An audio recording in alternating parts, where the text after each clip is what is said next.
Shelby Super Snake 427. O Cobra mais importante fabricado por Carroll Shelby em 1966 é o destaque do Máquinas na Pan dessa semana.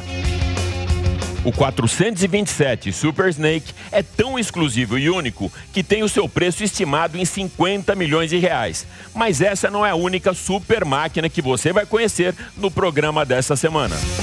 Com performance de pista e velocidade de um Fórmula 1, o novo Corvette C8 é a super máquina dessa semana, apresentada pelo editor-chefe da Full Power, Eduardo Benasconi, e o engenheiro Henrique Pereira traz dicas bem legais sobre a manutenção da transmissão do seu carro. E mais, Jacques Villeneuve e Rubens Barrichello analisam o fenômeno da Fórmula 1, Lewis Hamilton, e Tarcísio Dias, da Mecânica Online, vai mostrar pra gente o estudo sobre protótipos de veículos alimentados por célula de combustível de hidrogênio.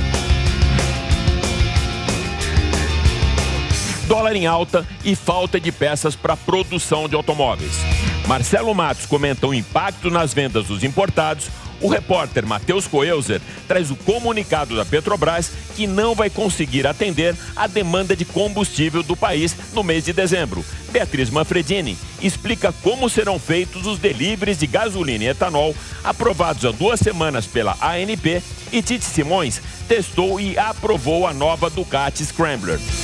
Eu sou Alex Rufo e tudo isso e muito mais você vai acompanhar comigo nesses próximos 30 minutos aqui no Máquinas na Pan. Lembrando que agora você pode assistir o nosso programa pela TV Jovem Pan News e pelas plataformas digitais da Jovem Pan. Então se ajeita bem aí no cockpit e aperte o cinto, porque o Máquinas na Pan dessa semana está só começando. Máquinas na Pan. Quer encarar viagens mais longas e mais desafiadoras? A Africa Twin Adventure Sports é perfeita para isso. A motocicleta estradeira que oferece tecnologia, conforto e alta performance incomparáveis. A única com câmbio DCT, mais esportivo, com trocas mais rápidas, mais precisas e mais suaves. Afinal, o melhor da viagem nem sempre é o destino. Nova Honda Africa Twin Adventure Sports. Descubra você mesmo. Saiba mais em honda.com.br. Para darmos a largada no Máquinas na Pan dessa semana, o mais exclusivo do Cobra Shelby, o Super Snake 427 1966, que tem o seu preço estimado em 50 milhões de reais. De 1962 a 67, apenas 1.000 exemplares dos diversos modelos do Cobra foram produzidos, mas o 427 Super Snake é tão exclusivo que apenas 2 exemplares foram fabricados. O Shelby 427 Super Snake nasceu como um carro de competição, exportado para a Europa e voltou no final de 66, depois de vencer as 24 horas de Le Mans. O que na verdade representa o 427 Cobra? Ele é realmente um carro tão especial? Mais que especial. Ele foi produzido a partir das características originais do 427, com configurações para as ruas, com motor turbo de dupla aspiração e com tantas inovações que quando você olha para ele, você vê nitidamente o trabalho de Carroll Shelby impresso nesse clássico dos sonhos. A evolução do Shelby aconteceu quando Carroll disputava um pega com um amigo proprietário de uma Ferrari nas estradas que o levavam a Lake Tahoe. A Ferrari levou a melhor e Carroll Shelby voltou para sua prancheta da oficina. Inconformado com a performance do seu carro nas ruas, desenvolveu uma nova versão, trocando o câmbio de 4 velocidades por uma transmissão automática de 3 marchas e adicionou 2 compressores. Assim nascia o 427 Super Snake. Com a mesma força e eficiência dos seus motores, Carroll Shelby saiu com o carro da prancheta para transformá-lo no Cobra mais cobiçado de todos os tempos. O Super Snake será leiloado pela 3ª vez, foi conduzido pelas estradas de Nevada até o local do evento com Carroll Shelby ao volante, passando pelas ruas da cidade, acordando os moradores com o novo ronco do motor V8 de 7 litros, 800 cavalos de potência e com memórias deixadas em cada uma das aceleradas desse clássico dos clássicos. Dólar em alta e escassez de peças prejudicam as vendas dos importados no Brasil. Acompanhe agora com Marcelo Matos. As vendas de veículos importados registraram forte queda no Brasil em outubro, 14,6%, com 1.597 unidades em relação a setembro e um recuo de 40% sobre outubro de 2020. O resultado reflete a alta desvalorização do real frente ao dólar, mas também uma queda na produção internacional por falta de peças. O presidente da BIFA, João Oliveira, avalia as perspectivas para 2022, um ano marcado por eleições no Brasil. A gente deve ter uma moeda o ano que vem fechando ligeiramente mais desvalorizada do que esse ano e sofrendo pressões pontuais durante o ano, dependendo de como o processo político se desenrole. Isso certamente é mais uma pressão sobre o setor de importados aqui no nosso país. É algo que a gente vai ter que tratar o ano que vem, junto com as dificuldades de abastecimento que a gente tem também.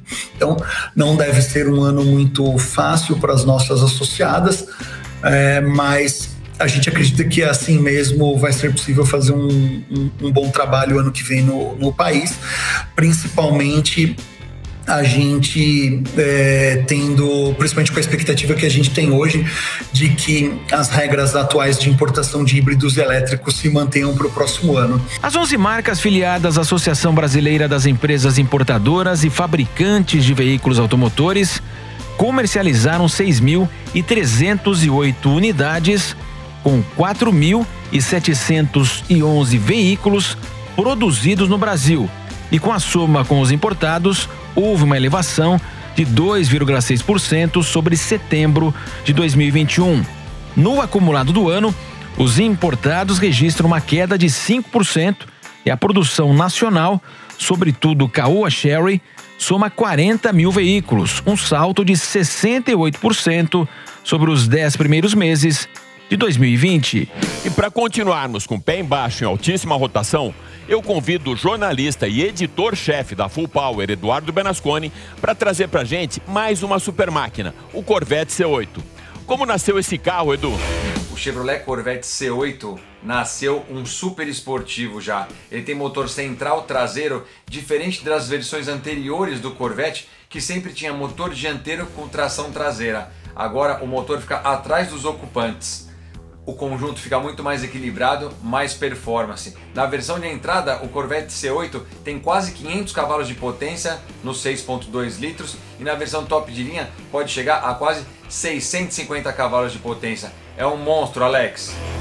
Era o rei dos burnouts, muita fumaça dos pneus traseiros, mas agora com motor central a coisa mudou de figura. O carro virou um super esportivo monstruoso, tem um câmbio de dupla embreagem de 8 velocidades de trocas de marcha super rápidas. Ele pesa aproximadamente 1.800 quilos para bater de frente e até dar pau em super carros, lendas como os Porsche 911 Turbo, por exemplo. Ou seja, esse clássico americano deixou de ser um muscle car para virar um super bólido. Lá nos Estados Unidos, ele custa a partir de $59.900, quase $60 mil, e pode beirar os $70 mil na versão mais radical e equipada.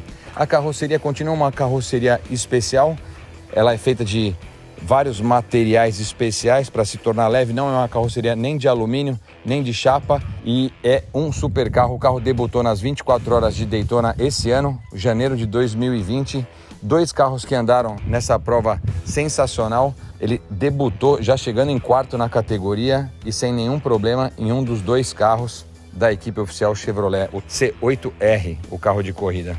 Um verdadeiro monstro. Para vocês terem ideia, desde a apresentação do Chevrolet C8 o ano passado em alguns eventos internacionais, inclusive a gente viu de perto esse carro no SEMA Show em Las Vegas no final de outubro, já são mais de 40 mil pedidos para se ter um Corvette C8 na garagem e 300 deles para o Japão. Acredite se quiser, os japoneses estão loucos atrás desse carro. Tem 300 unidades já solicitadas pelo público japonês para cruzar o oceano e sair dos Estados Unidos, da fábrica de Kentucky, para ir lá para a Terra do Sol Nascente. O Chevrolet Corvette não tem previsão de ser exportado dos Estados Unidos para o Brasil, pelo menos por enquanto. A gente sabe que a Chevrolet oferece o Camaro, a Ford, por exemplo, oferece o Mustang também, que são os muscle cars das marcas, mas esse super esportivo ainda não tem previsão de vir para o Brasil. Há 2 semanas, a Agência Nacional de Petróleo aprovou o delivery de gasolina e etanol. E nós divulgamos aqui no Máquinas na Pan. Mas como será o funcionamento? Como será essa operação da mais nova modalidade? Beatriz Manfredini tem mais informações. Uma modalidade que a gente ainda não está acostumado, por enquanto, de acordo com a aprovação da ANP, os combustíveis que podem ser entregues a domicílio são a gasolina comum e também o álcool. Mas tem muita gente, como você comentou, se perguntando, isso é seguro? Como isso vai acontecer? Como que eu faço para pedir isso? E aí, para tirar essas dúvidas, eu estou aqui com o Pedro Henrique Oliveira, que é CEO da Pronto Combustíveis. Pedro, bom dia. Me começa contando, assim, como que funciona essa entrega por delivery? Bom dia. Então, a gente ainda vai descobrir muita coisa, né? Os postos vão ter que se adaptar nisso, mas acho que é possível fazer funcionar. A questão é entender a demanda, se o consumidor realmente vai ter uma demanda por isso. Eu acho que nos grandes centros é mais provável que exista demanda, porque cada vez tem menos postos, mas nos centros menores, mais no interior, eu não vejo isso uma demanda tão grande, visto que ainda tem muita quantidade de postos aí disponíveis. Tem uma promessa de que com isso o preço fique mais barato, né, do combustível. Deve acontecer isso mesmo ou no mundo real não é possível? Eu acho improvável ficar mais barato, né? O combustível ele vai chegar do mesmo preço no posto, né? Porque é o posto que vai vender isso para o consumidor final. Eu acho que inclusive vai ter um custo envolvido nisso, porque você vai ter que ter um carro-tanque para fazer essa entrega, então provavelmente o consumidor que escolheu o delivery ele vai ter que pagar um extra por essa comodidade. E é seguro? Os postos estão preparados para começar essa atividade? Acho que é seguro, tem que ter todos os cuidados, né? Os procedimentos de segurança nesse carro-tanque ou caminhão-tanque que vai ser entregue. Acho que os postos ainda não estão preparados, né? Porque é uma modalidade nova, mas é um incentivo, um novo produto que eles vão poder oferecer. Acho que eles vão ter que se adaptar e os parceiros dos postos também vão ter que se adaptar com isso, como a Pronto. Mas eu não vejo problema em funcionar, não. Acho que o maior problema talvez seja a demanda e validar realmente se essa demanda existe. Com somente 2 provas pela frente, a Fórmula 1 está na sua reta final e, mais uma vez, Lewis Hamilton roubou a cena. Em Interlagos, ergueu a bandeira do Brasil para comemorar a vitória. E no Catar, aderiu ao Race as One com o capacete pintado nas cores do arco-íris em apoio ao movimento LGBT. Para falar sobre o heptacampeão mundial, nós convidamos 2 ex-pilotos de Fórmula 1, Jacques Villeneuve, e o ex-piloto da Ferrari, Rubens Barrichello.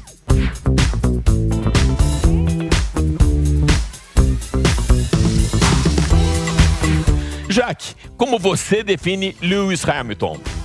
Hi, Alex. Oi, Alex. Definir Lewis Hamilton é uma coisa realmente bem difícil de ser feita. Se a gente pensar ao longo da sua carreira, ele sempre foi muito rápido, mas bem diferente do que ele é hoje. Ele não terminava corridas, hoje ele é bem mais consistente. Hoje ele é bem diferente. Eu gostaria de vê-lo nos anos 70, 80 ou até mesmo nos 60, com carros bem mais arriscados e com uma corrida perigosa. Como ele é um piloto que não bate muito, eu tenho certeza que ele também se daria muito bem nessa época. Era uma época em que os pilotos não eram politicamente corretos e ele sempre foi uma pessoa diferenciada. Como piloto, ele seria tão impressionante como é hoje. E vendo a sua evolução e sob total controle numa pista de corrida, é realmente muito impressionante e ele se tornou parte da história e isso permanece. Very impressive. And he has written history that will remain. Para Rubens Barrichello, um fenômeno que desde os tempos do kart já se mostrava um grande vencedor. Lewis Hamilton, fenômeno. Não dá para descrever algo menos do que isso. Um menino que desde os seus tempos de kart ganhava provas, foi reconhecido muito cedo pela McLaren, que deu a ele as condições naturais. E ele tem a humildade suficiente para ver que na mão dele ele consegue mudar o caminho e o roteiro de algumas pessoas que não creem no futuro e no modo todo. Então ele tem todo o merecimento. No começo tinha muita velocidade e logicamente faltava maturidade, e quando chegou com tudo, para mim ele se tornou o maior de todas a história. Muito difícil compará-lo com outros pilotos, no caso o próprio Senna, que para nós é o maior, Mas na sua época o Hamilton foi e continua sendo incrível. Então baterá todos os tipos de recordes e com todo o merecimento, porque a tocada é infalível. Para quem conhece e sabe o que é uma tocada de carro de corrida, principalmente Fórmula 1, sabe do que eu estou falando. Então, parabéns aí.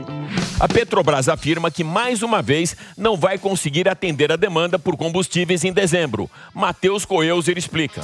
Agora, em dezembro, já há uma defasagem como em novembro. Por isso, segundo a Petrobras, tem ocorrido um aumento dos preços de combustíveis.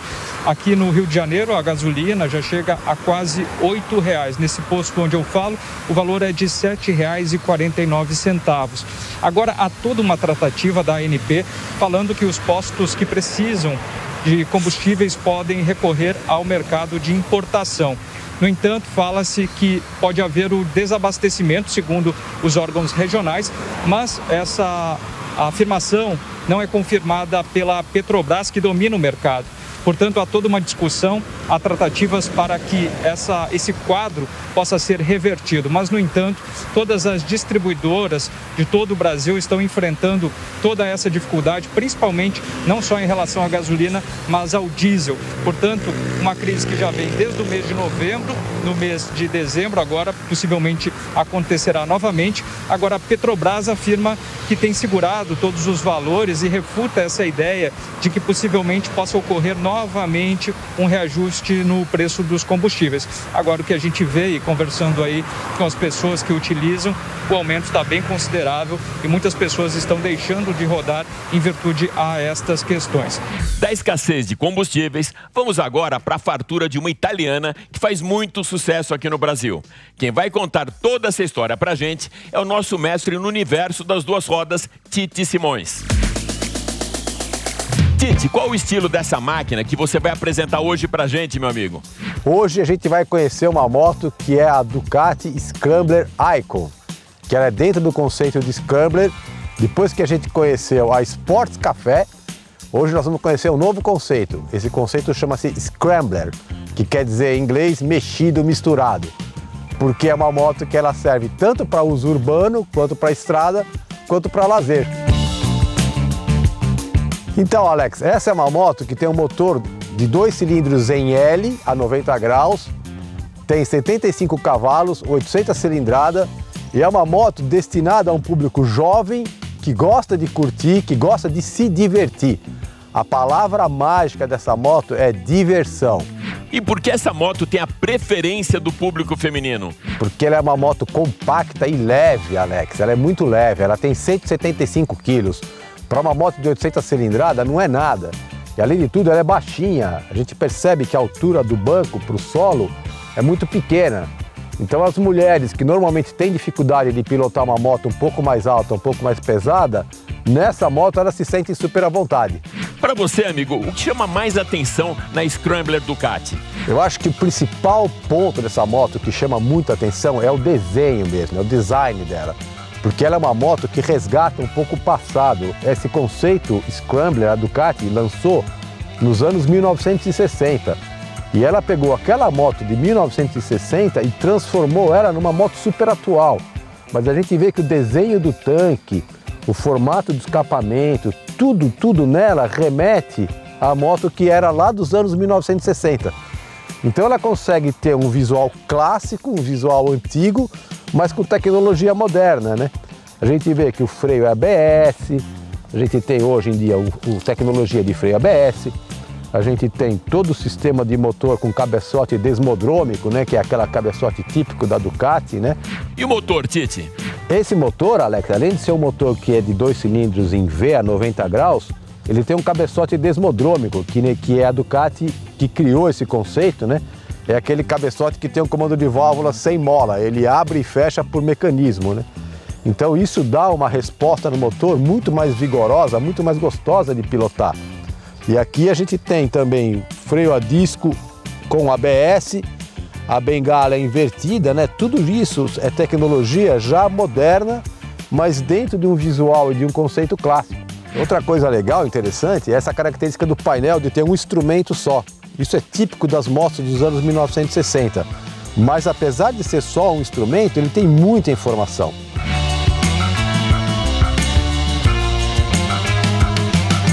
Fala um pouquinho da suspensão. Na parte ciclística tem algumas coisas bem interessantes, né? Para preservar o visual antigo, eles colocaram uma mola bem aparente no amortecedor traseiro, mas é uma suspensão monoamortecida, ela tem um amortecedor só. Só que ele fica bem visível, bem destacado, né? E junto com esse pneu, que é um pneu que a gente chama de um conceito de uso misto, né? Ela consegue ser ao mesmo tempo confortável, estável e muito versátil. Pelo que eu vejo aqui, Tite, o visual dela é bem vintage, bem clássico, não é isso? Esse visual, Alex, é muito legal porque esse tanque, o formato dele é muito parecido com o formato do tanque da moto lá de 1960. Aqui no lugar tinha uma parte que era espelhada, que era toda espelhada. Hoje em dia eles preferiram usar o aço escovado, que é um conceito que é mais moderno e mais luxuoso, mais chique, fica mais bacana, né?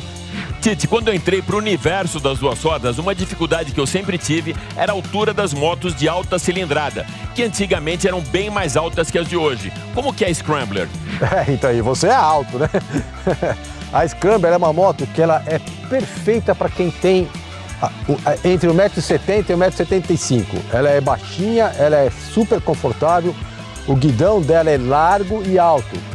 Então, além dele se desenvolver bem no trânsito, no trânsito da cidade, é muito gostosa de pilotar na estrada. A gente pilota na estrada com o braço bem aberto, aquela sensação de que você vai abraçar o mundo. Vamos agora então para aquele Tira Dúvidas com o engenheiro Henrique Pereira, que hoje vai dar dicas bem legais sobre o sistema de transmissão do seu carro. Henrique, muitas vezes, até por distração, a gente acaba apoiando o pé na embreagem. Isso prejudica o carro, certo, Henrique? É verdade. O pé na embreagem, ele prejudica o carro. Na troca de marcha, a pessoa costuma fazer a troca e assim que acaba, ela mantém eventualmente o pé na embreagem por algum momento. Então é interessante tirar totalmente o pé para não gerar esforço em cima de todos os mecanismos que estão atrás dela. Cabo, platô, disco, rolamento. Então, quanto menos você deixar o pé na embreagem, que deve ser usada só para a troca da marcha, você prejudica menos o sistema e dando mais vida a todos os componentes que estão atrás do sistema.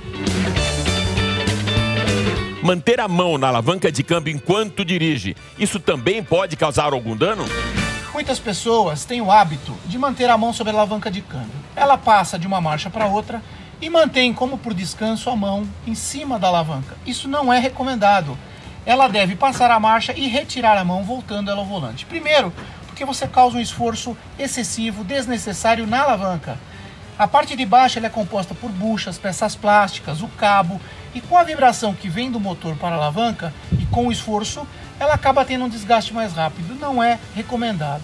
Também lembrando que o Código Nacional de Trânsito te obriga a utilizar as duas mãos no volante o tempo todo. Te permite a troca da marcha, mas a mão deve retornar ao volante por uma questão de segurança. Você recomenda que o motorista coloque o pé na embreagem na hora de dar a partida no carro? Sim, é interessante num carro com transmissão mecânica você pressionar a embreagem na partida. Isso, primeiro, evita que a marcha possa estar engatada e você dá aquele tranco de saída, arriscando uma pessoa que está passando na frente ou até na traseira se estiver engatada a ré. E também alivia toda a pressão que você tem entre o motor e a transmissão. A embreagem desacopla esse sistema, fazendo com que o motor gire mais leve e mais fácil. Por motivos de segurança, alguns veículos contam com um sistema que não te permite partir o carro se você não estiver pisando na embreagem. Ele pede que essa situação seja feita, você vai pisar na embreagem e o carro vai partir. Qual a maneira correta de segurar o carro quando a gente está numa subida? Essa é a forma correta de se parar o carro numa subida. Ficar segurando o carro na embreagem pode danificar o sistema, trazer desgastes. Então, numa subida, você deve parar o carro no freio de mão, sair normalmente soltando o freio de mão. Aliás, é assim que a gente aprende na autoescola. Vamos seguir o que nós aprendemos. Aqui no programa a gente já falou de motores a combustão, híbridos ou 100% elétricos. Hoje a gente convidou o jornalista Tarcísio Dias da Mecânica Online e também do site Auto Especialista para comentar uma nova tecnologia que já está sendo utilizada em veículos na Europa, a célula de combustível a hidrogênio. É isso mesmo, Tarcísio? Seja muito bem-vindo ao Máquinas na Pan. Olá, Alex, tudo bem? Sempre um prazer participar aqui do Máquinas na Pan e conversar com seus ouvintes. Essa novidade, essa tecnologia que a gente está falando aqui hoje, ela surgiu nos anos 60. Você acredita? Alternativa às baterias dos carros elétricos, a chamada célula de combustível ou pilha de combustível, usa o gás hidrogênio para produzir a corrente elétrica. As células de combustível são consideradas uma energia de futuro e uma tecnologia muito promissora. Temos um veículo puramente elétrico, que utiliza o hidrogênio como combustível primário, que por sua vez é convertido em energia elétrica dentro de uma célula de combustível.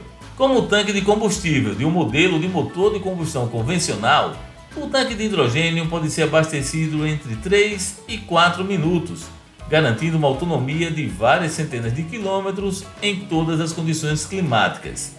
A energia é gerada na célula combustível como resultado de uma reação química entre o hidrogênio transportado pelo veículo e o oxigênio do ar. O hidrogênio necessário para abastecer a célula combustível é armazenado em 2 tanques de 700 bar, feitos de resina reforçada com fibra de carbono, que juntos suportam até 6 kg de hidrogênio. Sua reação é precisamente controlada com oxigênio na célula de combustível e gera eletricidade. Quais as vantagens então de um carro elétrico movido a hidrogênio? Alex, temos um carro elétrico movido a hidrogênio, ou seja, gerando a sua própria energia, dispensando, por exemplo, o uso das baterias. E o melhor vem no escapamento. O resultado dessa combinação aí resulta em H2, que é o hidrogênio, com o oxigênio, a famosa H2O, que é a água potável.